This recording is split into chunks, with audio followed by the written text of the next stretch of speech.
Hi friends, అందరూ బాగున్నారు కదండి. ఈరోజు ముల్లంగి సీడ్స్ ఎలా ఉంటాయి, ఎన్నాళ్ళకి ముల్లంగి దుంప వస్తుంది చెప్తాను చూడండి.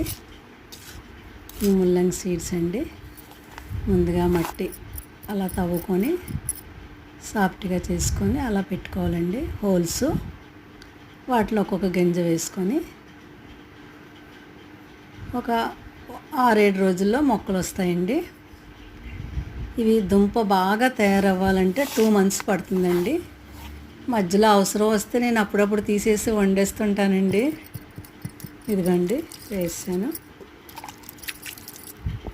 2 monthsకి అలా వస్తాయండి.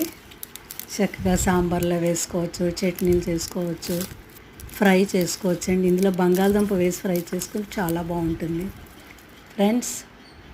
ఓకే అండి.